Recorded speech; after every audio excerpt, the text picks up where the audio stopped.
27번입니다. 보험계약 대출 상환. 우리가 이제 보험을 가입하고 나서 그 보험 금액 안에서 내가 든 그 보험 가입한 금액 안에서, 근데 전체가 아니라 보험회사 입장에서 보면은 돈을 빌려주는 거니까 위험이 있잖아요. 그러니까 위험을 막을 수 있는 범위가 어디냐면 여러분들이 해지했을 때 돌려받을 수 있는 해지 환급금 범위 내에서 만약에 그런 부분들이 대출을 원한다고 하면 우리가 보험 계약 대출 또는 보험 약관 대출 이렇게 얘기하고 있습니다. 그래서 보험 계약 대출을 받을 수 있고 상환할 수 있는데, 계약 대출이나 상환은 대출이 가능한 보험 상품이라고 하는, 모든 상품이 다 가능한 건 아닙니다.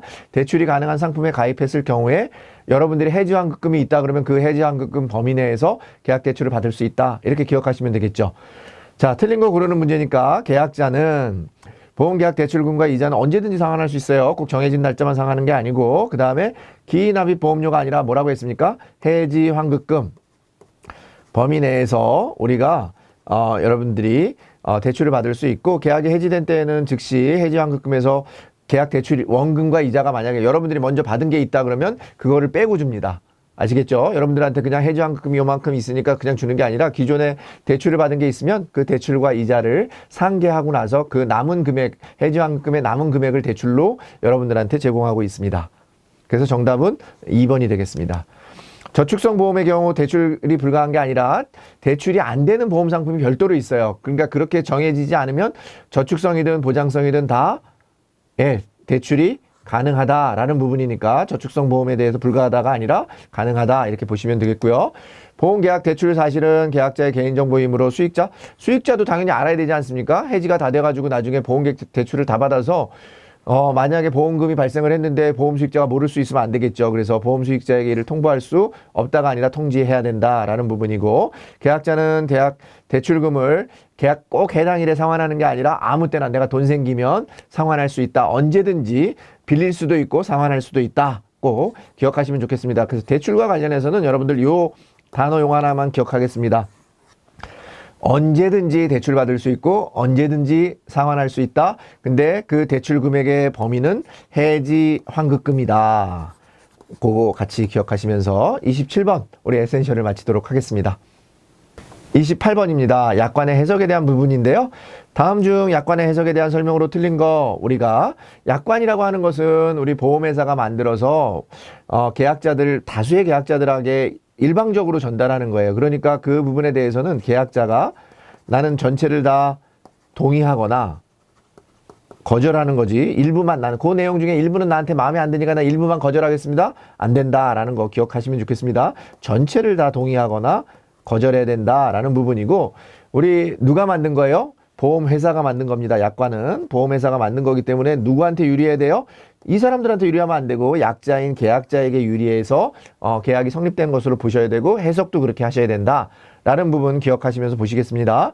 약관은 신의 성실의 원칙에 따라 공정하게 해석해야 되는 거 맞겠죠? 그 다음에 구체적 타당성을 위해서 계약자에 따라 다르게 해석할 수 없다고 그랬어요. 그죠? 조금 전에 말씀드린 것처럼 다르게 생각하면 여러분들 들지 않으시면 되는 거예요. 거절하시면 되는 겁니다. 그래서 정답은 2번이고요. 보험계약자나 피보험자에게 불리한 내용은 당연히 확대 해석하지 않고, 누구한테 이건 유리한 거기 때문에 그렇습니까? 보험회사. 그렇기 때문에 계약자에게 유리한 내용으로 계약이 성립된 것으로 본다, 이렇게 보시면 되겠습니다. 약관의 뜻이 명확하지 않을 경우는 누구에게 유리하다? 네, 계약자에게 유리한 것으로 본다, 이렇게 말씀드렸습니다. 보험 안내자료와 약관의 내용이 다른 경우에는 약관에 의해 계약이 성립된 게 아니라 누구에 의해서? 계약자에게 유리하게 성립된 거다. 약관은 누구한테 유리한 거다? 보험회사다. 그러니까 말이 안 된다, 이렇게 보시면 되겠고, 약관이 뜻이 명확하지 않은 경우에 보험회사에게 유리하면 안 되고 누구한테? 약자인 보험 계약자다라고 보시면 됐습니다. 그래서 우리가 약관이라고 하는 부분은 약자가 뭡니까? 계약할 때 약자하고 똑같아요. 약관하고 그러면 무조건 누구를 생각하라? 계약자를 생각하라. 그러면 여러분들 모든 문제 어렵지 않게 풀 수 있다 말씀드리면서 28번 마치도록 하겠습니다. 29번 언더라이팅 정의 및 필요성에 대한 부분입니다. 언더라이팅이라고 하는 부분은 우리가 여러분들이 보험 가입하시면 무조건 다 그 보험 가입을 보험회사가 받아들이는 게 아닙니다. 여러분들이 혹시나 불순한 마음으로 보험 계약을 가입하실 수도 있잖아요. 그래서 고지 의무도 하게 되는 거고 여러분들 여러 가지 청약서 같은 것들을 작성하게 되는 거죠. 그래서 그런 부분에 있어서 계약을 여러분들이 보험 계약을 제대로 가입하셨는지 아닌지를 심사하는 것을 우리가 언더라이팅이라고 하고요. 그러한 일에 언더라이팅에 종사하는 사람을 우리가 언더라이터라고 합니다. 다음 중 언더라이팅 필요성에 대한 설명으로 거리가 먼 거 고르는 문제니까 우리가 보게 되면 사회 양극화 문제하고 언더라이팅은 전혀 관계없어요. 이거는 계약이 적절하게 가입했는지 아닌지를 보는 거고 언더라이팅을 통해서 우리가 아까 말씀드린 것처럼 불순한 의도를 가지고 있는 계약자들을 우리가 그런 부분들이 어떤 불순한 의도로 선택하는 것을 우리가 죄송합니다. 역선택이라고 합니다. 그래서 역선택을 방지하기 위해서 언더라이팅을 실시하고 있다. 그래서 정답은 1번이 되겠습니다. 언더라이팅을 다르게 표현하는 용어가 우리는 조금 전에 말씀드린 것처럼 계약이 제대로 됐는지 아니면 그 계약을 내가 선택할 수 있는지 그래서 계약 심사나 계약 선택이라고 부른다라고 보시면 되겠고 이러한 일을 하는 사람을 우리가 언더라이터라고 한다. 그래서 뒤에 나오는 클레임하고 우리가 비교해서 클레임을 담당하는 사람하고 비교해서 여러분들이 문제를 푸시는데 참고해 보시면 좋을 것 같다라는 말씀 좀 드리겠습니다. 병원 진단이나 서류에 의한 진단은 엄격히 언더라이팅에서 우리가 언더라이팅의 단계를 보면 여러분들과 같은 보험 모집인이 하는 1차 그 언더라이팅이 있고요. 그 다음에 2차는 우리가 이제 그 의적 진단, 우리가 이제 의사들, 이런 부분에서 의사 하는 부분들이 있습니다. 그래서 의학 진단도 당연히 언더라이팅 과정에서 포함되는 거고요. 그 다음에 언더라이팅은 역선택 가능성을 낮추는 거죠. 역선택, 아까 불순한 의도를 찾아내서 그러한 부분들이 선의의 계약자를 보호할 수 있도록 하는 제도가 언더라이팅이다라고 했고요. 언더라이터라고 하는 사람은 직무상 취득한 개인정보를 다양한 목적으로 활용해서 이익 향상을 위해서 노력하는 게 아니죠. 그죠? 여러분들이 어떤 정보를 보험 모집인이라고 하면 여러분들이 정보를 수집해서 그런 부분들을 활용해서 더 보험에 또는 그 계약자에게 유리한 내용들을 더 많은 정보를 제공해 주는 게 맞지만 언더라이팅은 그런 다양한 목적으로 활용하면 안 되겠죠. 우리가 개인정보 보호 차원에서도 그런 부분들은 말이 되지 않는다. 이 부분은 말이 되지 않는다. 이렇게 기억하시면서 언더라이팅이라고 하는 것은 우리가 계약 심사 또는 계약 선택이라고 하고 이러한 부분들을 통해서 보험 가입자들의 어떤 불순한 의도인 역선택을 방지할 수 있다. 이 정도 기억하시면서 언더라이팅이 필요하다, 왜 필요하다 이런 정도 기억하시면 좋겠습니다. 자, 이제 30번 우리 언더라이팅 단계 및 정보의 원천에 대한 부분 한번 살펴보도록 하겠습니다. 언더라이팅 단계는 조금 전에 말씀드린 것처럼 1단계, 2단계, 3단계, 4단계가 있고요. 정보의 원천으로는 우리가 고객으로부터 받아들이는 정보들이 되겠죠. 그러니까 뭐 종교활동 보고서라든지 이런 것들은 정보의 원천에 해당하지 않습니다. 취미활동 이런 것들은 정보가 아니죠. 보험 가입과 관련된 내용이 정보의 원천이 된다. 이렇게 보시면 되겠고요. 그 계약적부 확인이라고 하는 부분이 언더라이팅 단계 4단계입니다. 우리가 모집인, 의적, 그 다음에 언더라이터, 그 다음에 계약적부 확인, 요런 4단계의 과정을 거치는데요. 요 4단계 과정에서 요 마지막에 대한 부분은 전문 요원이 당연히 다 조사를 하게 되고요.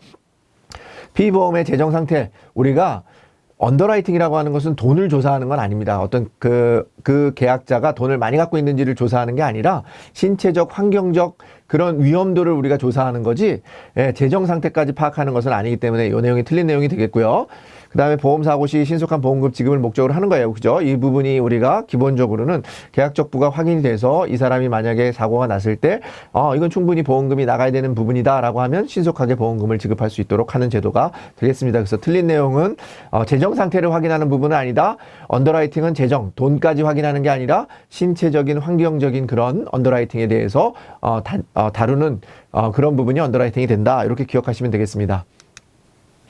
1차 선택은 여러분들과 같은 모집, 조직에 의한 선택이 되겠고 2차 선택은 의적 진단, 의사에 의한 또는 그 의료기관에 의해서 하는 부분이고 3차 선택 단계는 우리가 언더라이팅에서 하는 거고 마지막 단계가 계약적부 확인이다.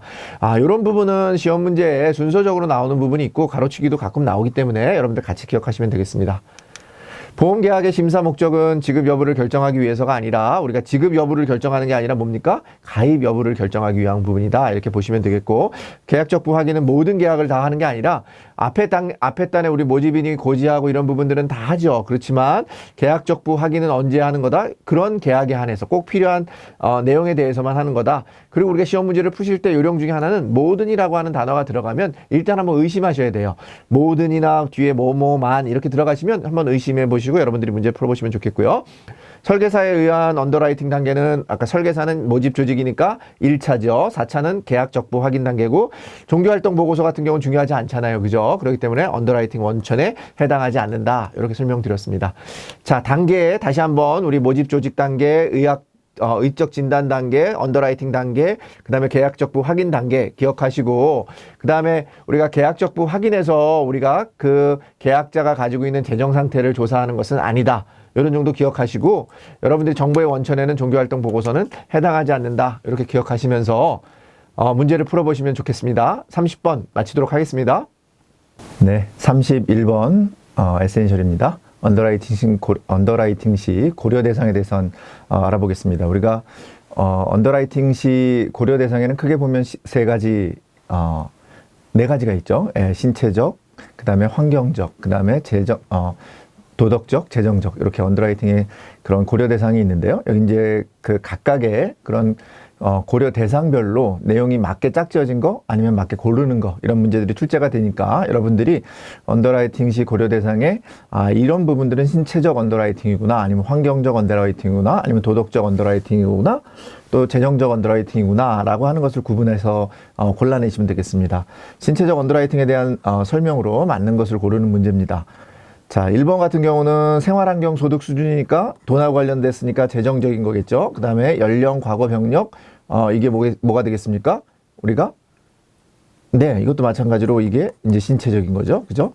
그 다음에 보험금이 신체를 담보로 한 투기의 대상이 되는 거니까 이게 재정적인 그런 내용이 되겠습니다. 그래서 정답은 2번이 되겠습니다. 어려운 거보다는 여러분들이 기본적으로 이게 신체적인 거냐, 도덕적인 거냐, 환경적인 거냐, 또 재정적인 거냐, 돈에 관련된 거냐라고 하는 부분을 여러분들이 보실 수만 있으면 돼요. 구분하실 수만 있으면 되니까 그런 관점에서 보시면 되겠습니다.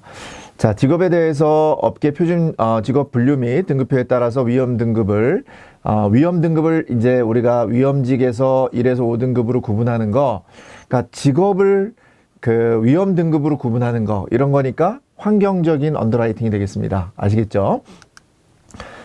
환경적 언더라이팅은 직업의 위험 등급을 1에서 5등급으로 구분하여 보험료를 할증한다. 보험료를 할증하는 방식은 아니고요. 보험 가입 금액을 제한하는 방식으로 우리가 지금 통용하고 있습니다. 재정적 언더라이팅은 피보험자의 연령, 성별, 체격 등 현재 신체 이런 병증 등을 고려하는 거, 그걸 뭐라고 얘기하셨습니까? 조금 전에 말씀드린 것처럼 재정적 언더라이팅이 아니라 신체적 언더라이팅. 그래서 틀린 부분이 되겠습니다. 다시 한번 말씀드리면 우리가 환경 언더라이팅 시 고려할 수 있는 대상이 크게 네 가지다. 신체적, 환경적, 도덕적, 재정적 언더라이팅인데 각각의 내용을 물어보는 문제가 나오니까 여러분들이 키포인트, 키워드 중심으로 그런 내용을 확인해 보시면 좋겠습니다. 자, 31번 마치도록 하겠습니다. 32번입니다. 우리 표준 미달체 및 우량체. 요것도 우리 언더라이팅에 관련된 부분인데 우리가 기본적으로 우리가 보험에서 인수할 수 있는 그 대상을 표준체 방식입니다. 표준체보다 위험도가 높으면 자, 요거는 용어가 헷갈립니다. 위험도가 높은 거니까 표준체보다는 떨어지는 거죠. 그래서 표준 미달체가 되고요.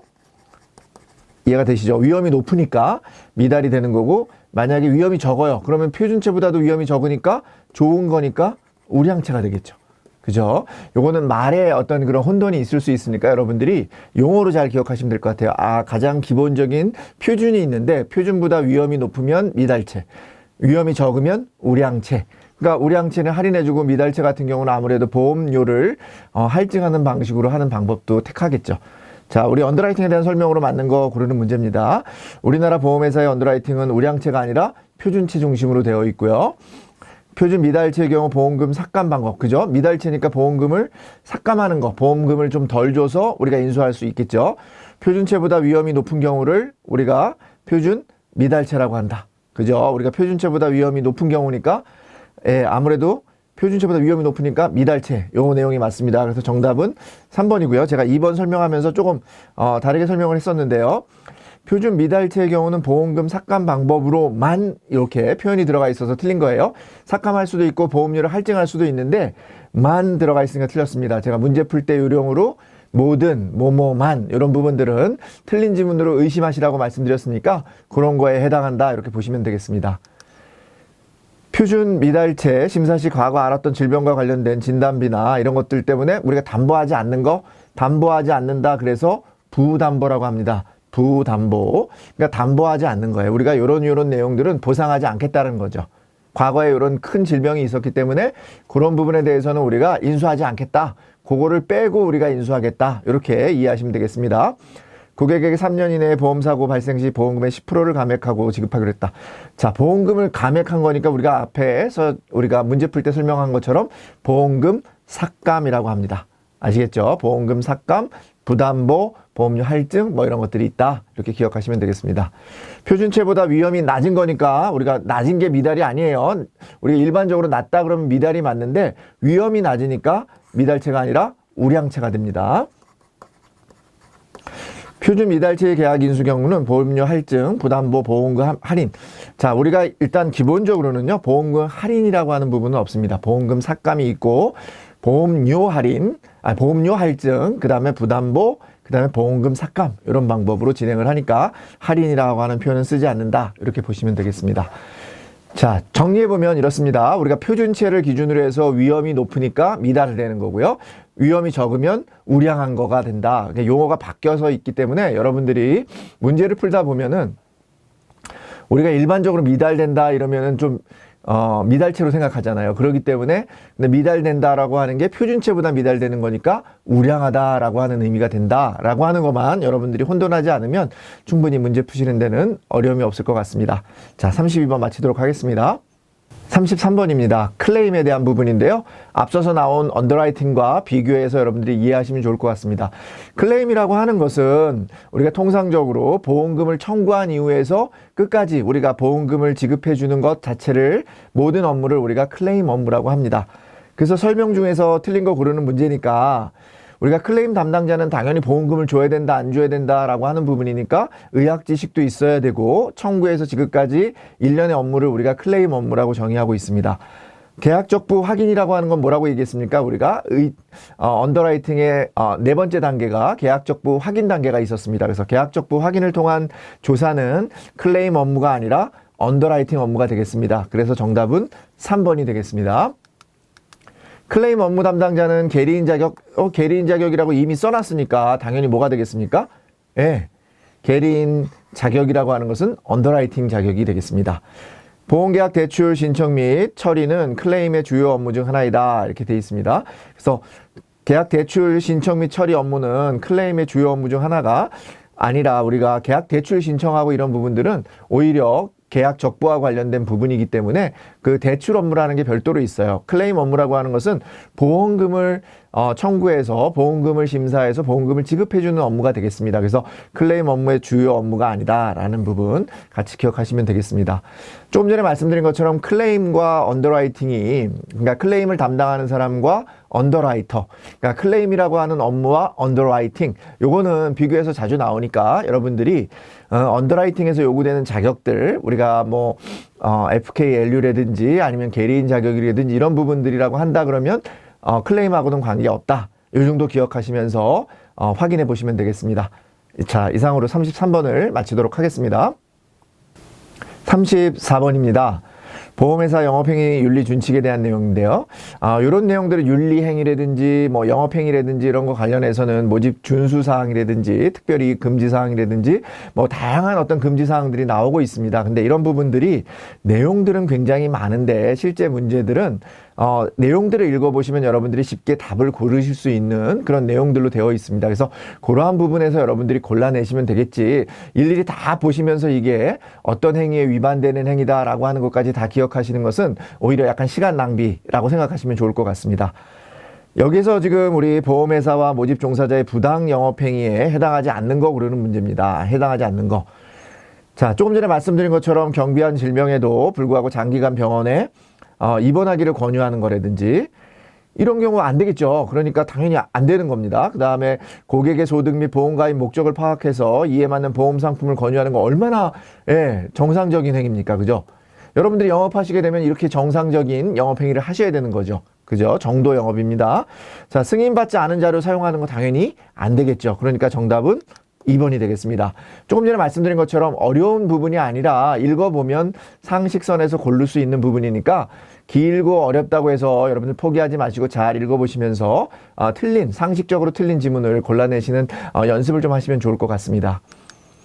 보험인의 윤리강령 이런 부분들 여러분 다 외울 필요는 없습니다. 공공성이라든지 공신력 제고라든지 성실봉사, 기술개발, 준법 여러분들 여기서 좀 생소하신 건 뭐가 있겠습니까? 기술개발을 해야 되느냐 이런 부분들 있지 않겠습니까? 이런 부분들도 필요하다. 윤리강령에서 이런 부분들 정의하고 있다. 그래서 공공성기준 이렇게 좀 앞글자 정도만 한번 읽어보시고 나중에 문제에서는 이런 내용들 중에서 아닌 걸 하나 끼워 넣는 방식으로 나오니까 그렇게 골라내시면 되겠습니다. 동일한 보험회사일 경우에 다른 설계사 명의로 계약을 체결할 수 당연히 없죠. 그렇지 않습니까? 여러분들 왜 자격증을 취득합니까? 그러면 보험회사에서 알아서 다 다른 사람한테 따라고 해서 모집을 하면 되죠. 안 됩니다. 자, 보험계약 관리 내용은 우리가 일반적으로 보험계약 관리 내용, 일반 보험에 대한 경우는 연 1회입니다. 근데 우리가 분기 1회 공지하는 게 있어요. 어떤 보험에 대해서는 분기 1회 제공하고 있습니까? 변액보험에 대해서는 분기 1회 제공을 하고 있습니다. 여기서는 일반 보험에 대한 얘기니까 틀린 지문이 되겠고요. 개인정보를 위해 수집된 정보는 해당 목적 달성 이후에서 사용해서는 안 돼요. 여기까지는 맞는 지문이지만 달성한 이후에는 영구히 보존하는 게 아니라 즉시 파기해야 됩니다. 여러분들 그래서 일반 홈쇼핑이나 이런 데서도 여러분들 연락 오지 않습니까? 여러분들의 개인의 정보를 파기한다라고 안내 메일이나 문자가 오는 것처럼 바로바로 파기를 해야 되지 그것을 영구히 보존해야 되는 부분은 얼핏 들으면 맞는 내용처럼 보이기도 하지만 틀린 지문이 되겠습니다.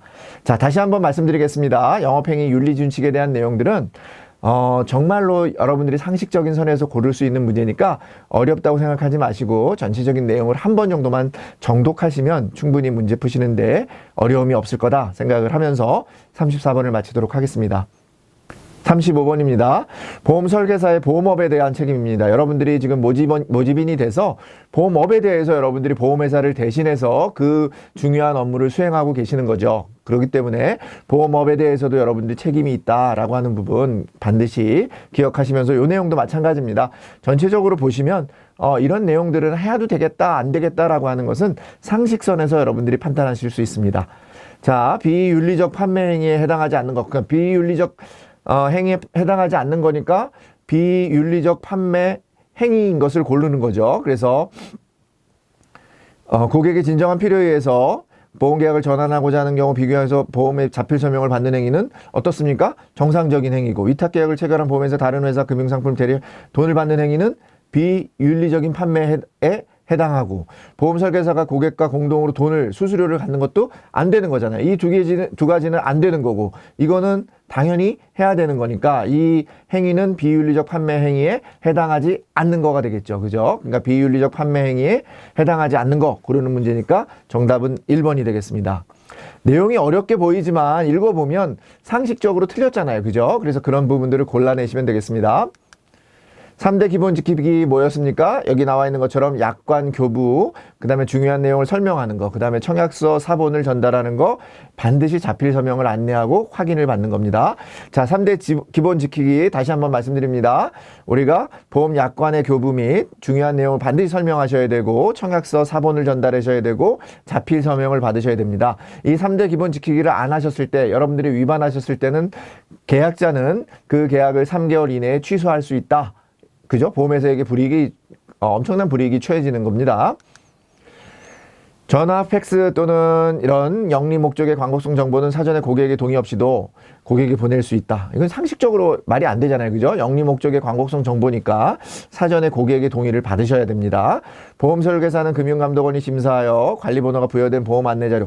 우리가 보험 안내자료는 어디서 만드는 겁니까? 감독원이 아니라 보험회사에서 만드는 겁니다. 그래서 보험회사의 승인을 받아서 여러분들이 사용하시면 됩니다. 그래서 여러분들이 아무리 똑똑하시고 여러분들이 아무리 윤리에 강한 사람이어도 회사가 만든 자료를 사용하시고 또 여러분들이 만드신 자료라고 한다 그러면 반드시 보험회사, 여러분들이 소속되어 있는 회사의 승인을 받고 사용하셔야 됩니다. 아시겠죠? 그거만 기억하시면 됩니다. 보험 안내 자료는 회사가 만드는 거고 여러분들 승인을 받아서 사용하셔야 된다라고 하는 부분이 보험업에 대한 책임이 되겠습니다. 35번이었습니다. 36번입니다. 우리 보험 설계사의 보험회사 및 고객에 대한 책임입니다. 우리 조금 전에는 보험업에 대한 책임이었고 이번에는 보험회사, 여러분들 보험회사에 월급 받잖아요. 월급이라고 개념이 좀 사업비, 개인 우리가 이제 사업 비용으로 받으니까 여러분들이 월급 개념 근로 기준은 아니지만 여러분들이 일한 만큼의 대가를 개인 사업자로서 사업 비용으로 받습니다. 그죠? 그렇기 때문에 그 보험회사 또 그 여러분들이 돈을 받기 위해서는 고객이 여러분들한테 보험을 가입해 줬기 때문에 여러분들은 회사로부터 돈을 받는 거니까 보험회사나 고객에 대해서 여러분들은 마땅히 책임을 져야 될 의무가 있습니다. 마찬가지로 여기도 보험 설계사의 보험회사에 대한 책임으로 사실과 다른 거 고르는 문제입니다. 보험회사에 대한 거니까 보험 설계사는 고객으로부터 보험료를 수령할 수 없다. 아니죠. 여러분들 보험료를 받을 수 있습니다. 받을 수도 있지만 여러분들 이름으로 영수증을 내주시면 안 되고요. 반드시 보험회사 이름으로 된 영수증을 발급을 하시고 그 보험료는 반드시 여러분들이 회사 명의의 계좌로 바로 송금을 하셔야 됩니다. 여러분들 이용하시거나 이러면 안 되고 여러분들이 영수증 발급해 주시면 안 됩니다. 자, 언더라이팅을 위해서 정확한 정보를 회사에 제공해야 되는 거 당연하죠. 그 다음에 고객으로부터 받는 그런 문제가 있다라고 하면 즉시 보험회사에 알려야 됩니다. 자, 마찬가지로 우리 35, 34, 35, 36 계속해서 이런 보험 설계사의 책임에 대한 내용이 나오고 있는데요. 그런 부분들이 조금 전에 말씀드린 것처럼 읽어보면 여러분들이 고르실 수 있는 문제다라는 부분입니다. 그래서 틀린 지문은 1번이 되겠습니다. 자, 보험 설계사가 고객에게 적합한 상품을 판매한 경우에는 이런 효과가 있다고 합니다. 계약이 유지되는 그런 효과가 있고 민원이 감소되고 고객으로부터는 신뢰가 확보되는 그런 효과가 있다라고 여러분들 있습니다. 좋은 내용이겠죠. 이런 내용 뭐 예를 들어 3가지 효과에 해당하지 않는 거 고르는 문제가 엉뚱한 게 나오니까 여러분들 이 내용을 모르셔도 여러분들이 고르실 수 있다 라는 부분 말씀 좀 드리겠습니다. 설계사는 고객으로부터 일일 수금 형태로 보험료를 수령할 수는 없습니다. 일일 수금이라고 하는 거는 매일 가가지고 여러분들이 보험료가 월 한 번 내야 되는데 가서 매일 보험료를 수령하는 거 금지되어 있습니다. 고객의 현재 연령을 고려하기보다 현재 연령도 고려해야 되겠죠. 그죠? 상품을 판매하실 때는 현재 연령도 고려하고 소득 수준을 감안해서 상품 판매가 이루어져야 되는 거니까 연령 고려한다. 당연히 이것도 내용상으로 틀린 지문으로 여러분 보실 수 있을 겁니다. 주민등록번호는 고객의 동의를 받은 경우 사용이 가능하다. 주민등록번호에 대해서는 반드시 기억합시다. 우리 주민등록번호에 대해서는 고객의 동의가 있어도 여러분들 사용이 불가능합니다. 아시겠죠? 왜냐면 여러분들이 주민등록번호라고 하는 것은 요즘에는 인터넷상으로 모든 것을 다 할 수 있는 부분이기 때문에 주민등록번호를 사용할 수 있다라고 여러분이 동의를 받으셔도 사용할 수 없습니다. 그거는 돈을 다루는 금융에 있어서는 가장 큰 문제가 되기 때문에 우리가 주민등록번호를 뒤를 없애거나 뭐 앞단위만 사용하거나 이런 이유가 뭐겠습니까? 그것도 우리가 허가한 부분이 아니라 본인이 직접의 사이트에 들어가서 사용할 때만 가능한 거지 여러분들이 동의를 했다 그래서 사용할 수 없습니다. 주민등록번호는 동의하고 여부에 관계없이 절대 사용할 수 없다라고 하는 부분 기억하시면서 36번 마치도록 하겠습니다. 자, 37번입니다. 우리 보험 사기의 개념 유형인데 조금 전에 이제 말씀드린 것처럼 보험 사기라고 하는 개념이 많이 등장하고 있어요. 왜냐하면 보험 상품이라고 하는 게 보험을 가입하시고 여러분이 돈을 내고 나서 돈을 받는 거기 때문에 죄책감이 좀 덜하기도 하고요. 또 보험금이라고 하는 것은 보험을 가입한 이후에 일정한 기간이 지난 다음에 보험금을 받는 거기 때문에 어떤 입증에 어떤 어려움도 있고 여러 가지 복잡한 어떤 그런 문제들이 있어서 사기 그런 문제들이 많이 발생을 합니다. 그래서 사기죄는 원래 일반적으로는 형법에서 처벌을 하고 있는데요. 보험 사기라고 하는 건 더 구체적이기 때문에 우리가 형법의 특별법인 보험사기 방지 특별법 보험사기 방지 특별법이라고 하는 것을 2016년 제가 연도 같은 경우는 다 기억하지 말라고 하시는데 여러분들한테 연도 하나만 기억합시다 라고 말씀드릴 수 있는 연도가 보험사기 방지 특별법이 시행 연도가 2016년이라고 하는 부분입니다. 그래서 그런 부분은 같이 기억하면서 한번 문제 풀어보겠습니다. 사기에 대한 내용으로 설명으로 옳지 않은 거 틀린 거 고르는 문제니까 보험사기 방지 특별법상 우리가 10년 이하의 징역에 처할 수 있습니다. 10년 이하의 징역이나 5천만 원 이하의 벌금에 처하는데 가중처벌도 불가능한 게 아니라 가능합니다. 그래서 이게 틀린 지문이 되겠고요.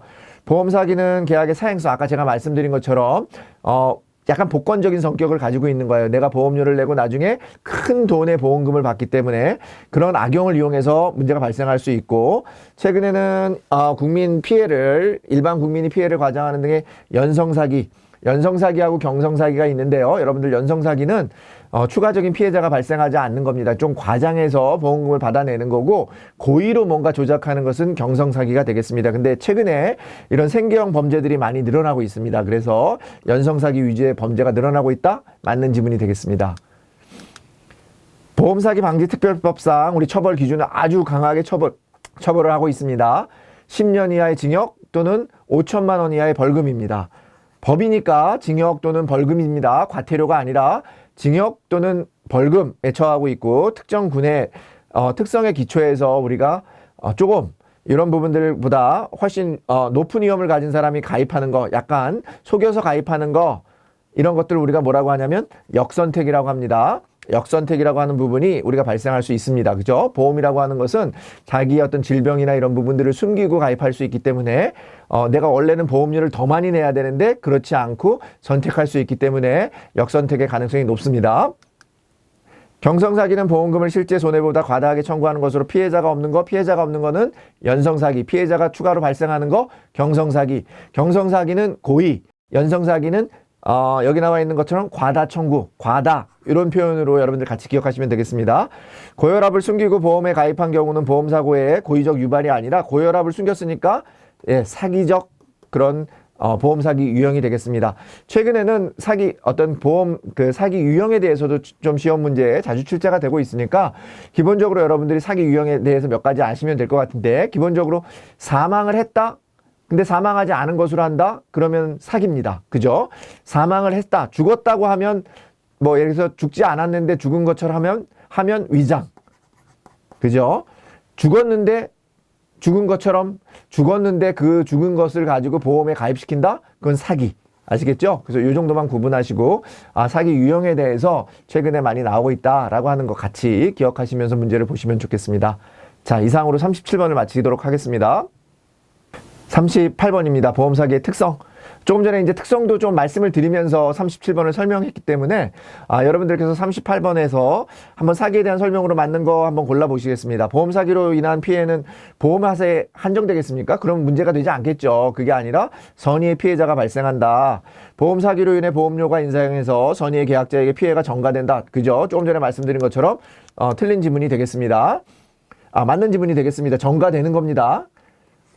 보험사기는 다른 사기에 비해 입증이 용이하지 않죠. 왜냐면 여러분들이 앞서서 말씀드린 것처럼 여러 사람이 공모할 수도 있고, 최근에 이제 어떤 보험료를 내고 여러분들이 보험금을 받는다라고 하는 그 과정에서 굉장히 긴 어떤 그런 과정들이 발생을 하고, 또 조금 전에 말씀드린 것처럼 긴 시간 동안 보험 기간이 유지되다 보니까 입증이 굉장히 어려운 특징을 가지고 있어요. 그래서 보험 사기가 계속해서 증가하고 있다 라고 보시면 되겠습니다. 그래서 보험업계나 또는 금융감독원이나 아니면 또 우리 법으로도 그런 부분들을 엄격하게 예방하려고 노력하고 있다라는 부분 같이 기억하시면 되겠습니다.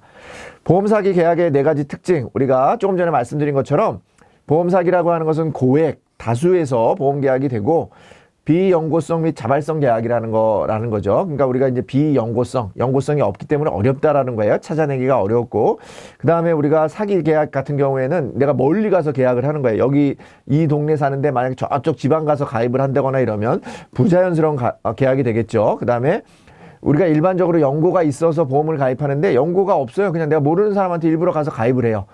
그러면 그 사람이 나한테 보험을 가입해 줬으니까 좋긴 하겠지만 위험의 어떤 그런 사기의 그런 가능성이 있으니까 조심하셔야 된다는 얘기입니다.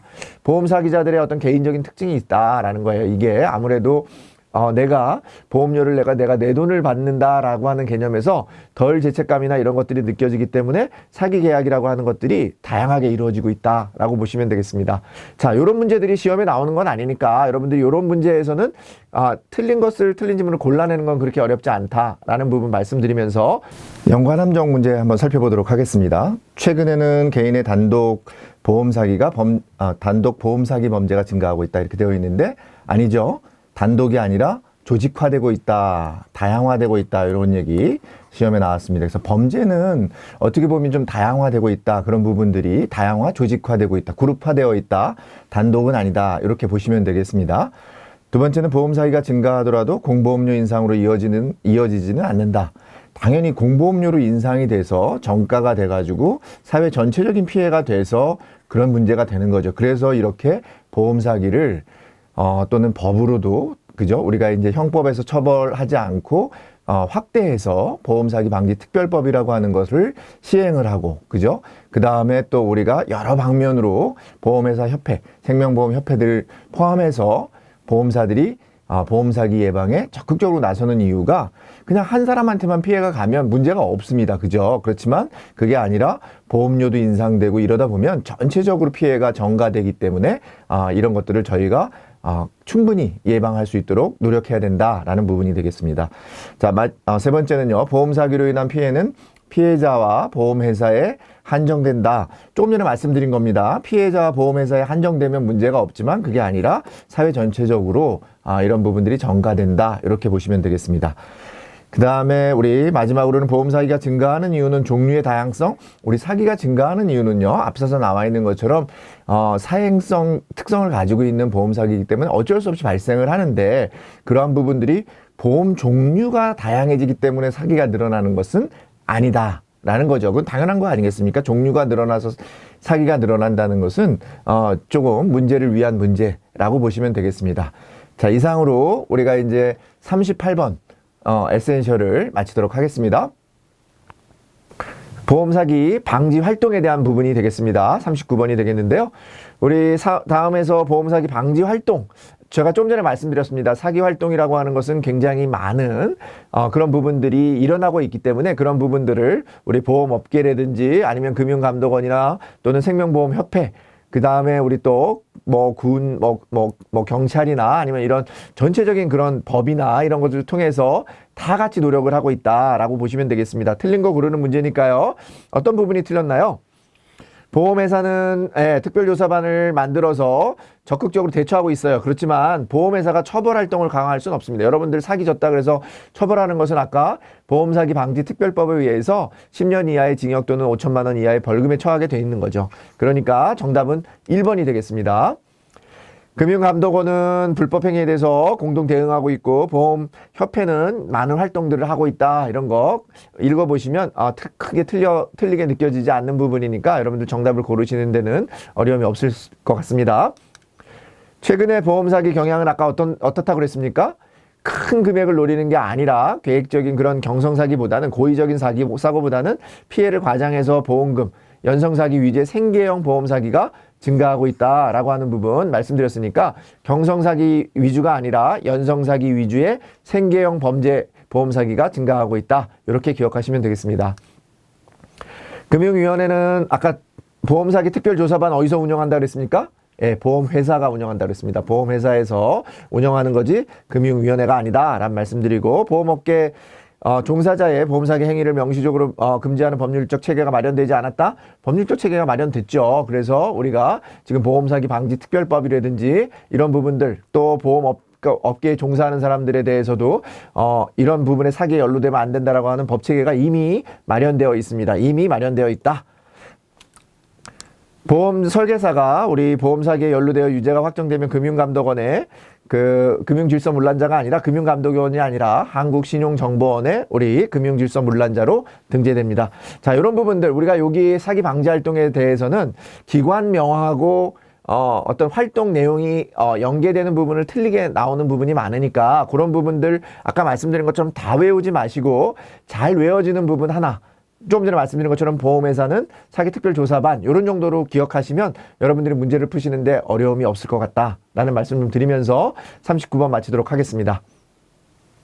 40번입니다.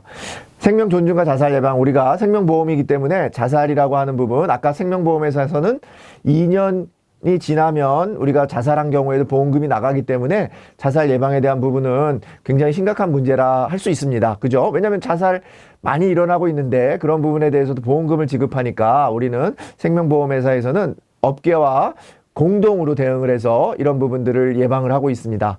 그렇게 꼭 기억하시면 되겠고요. 왜냐하면 손해보험 같은 경우는 자살하는 경우에 보험금이 지급되지 않습니다. 근데 생명보험 같은 경우는 2년이 지나면 우리가 보험금을 지급한다. 그렇게 되어 있으니까 그런 부분에서 이런 내용들이 우리가 자살 예방하는 부분들이 나와야 되는데 우리가 이제 크게 보면은 자살 예방하는 기관이 정부를 대표해서 하는 기관이 있고 그 다음에 업계를 대표로 하는 게 있습니다. 업계, 생명보험 사회공헌위원회라고 하는 보험회사들이 모여서 만든 업계가 공동으로 대응하고 있고 정부가 대응하는데 정부에서 대응하는 부분을 우리가 한국생명존중희망재단 옛날에는 중앙자살예방센터라는 게 있었는데 이름이 바뀌었습니다. 한국생명존중희망재단에서 우리가 이제 이런 자살 예방을 담당하고 있는데 우리가 정부에서 하는 활동 중에는 게이트키퍼라든지 보고 듣고 말하기라든지 이런 것들을 우리가 어디서 한다? 한국생명존중희망재단에서 한다. 그럼 자살 예방 게이트키퍼에 대한 설명으로 맞는 거니까 우리가 요 자살 예방 게이트키퍼라고 하는 거, 게이트키퍼라고 하는 것은 문을 지킨다는 거예요. 자살로 들어가려고 하는 사람들을 지키는 사람이니까 이런 사람들이 자살 위험 신호를 보내는 사람들을 잘 파악을 해서 그 문을 넘어서지 못하게 만드는 사람이죠. 요 사람이 정입니다. 농협안전보관함 우리 생명보험 업계에서 하는 거고요. 자살자의 그 유족이나 이런 부분들 역할이나 이런 것들을 분석하는 거 한국생명희망존중재단에서 하는 역할이지 자살 예방 게이트키퍼가 하는 일은 아닙니다. 요 내용은 맞는 내용이긴 하지만 우리가 게이트키퍼가 하는 내용이 아니니까 정답은 1번이 되겠습니다. 게이트키퍼 어디서 양성한다고요? 한국생명존중희망재단. 그 다음에 이런 것들을 파악하는 사람 앞에서 나온 문제 그대로입니다. 게이트키퍼라고 한다. 여러분들 게이트키퍼 한국생명존중희망재단 꼭 기억하시면 되겠습니다. 생명보험 사회공헌위원회는 보고 듣고 말하기 아까 보고 듣고 말하기도 어디서 한다고요? 정부에서 한다. 그래서 한국생명존중희망재단이 되겠고요. 자살 예방 게이트키퍼 어디서 한다고요? 생명보험 사회공헌위원회가 아니라 한국생명존중희망재단이라고 기억하시면 되겠습니다. 여러분들이 40번 문제는 이렇게 기억하시면 됩니다. 한국생명존중희망재단에서 하고 일부 농약안전함이라든지 농약보관함이라든지 SOS 무슨 생명의 전화라든지 이런 것들은 어디서 한다? 생명보험 사회공헌위원회에서 한다. 이렇게 구분하시고 한쪽만 기억하시면 문제를 푸시는 데는 지금 저와 같이 풀어보신 것처럼 어려움이 없겠다라는 말씀을 드리면서 40번 마치도록 하겠습니다.